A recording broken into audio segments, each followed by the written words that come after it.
দাদা কিন্তু এখানে রয়েছে, একটু শুনে নেব, তোমার কি আরো আউটলেট বাড়ছে নাকি? দোলতলার কাছে হচ্ছে আমার আচ্ছা। আউটলেট আরেকটা, সেটা 2 থেকে 3 মাসের মধ্যে ওপেন হবে এবং একদম। ওটাও ফাইন ডাইনিং রেস্টুরেন্ট হচ্ছে, যার আচ্ছা। মধ্যে ইন্ডিয়ান, চাইনিজ, তন্দুর এবং বাঙালিটা পরবর্তীকালে আসবে। এখন এখানে ফার্স্ট বাঙালিটা স্টার্ট হচ্ছে সোদপুরে। এখন আপাতত ইন্ডিয়ান, চাইনিজ, তন্দুরি থাকবে। মধ্যমগ্রামে হচ্ছে এটা।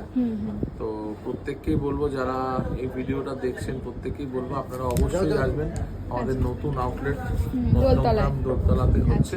হ্যাঁ।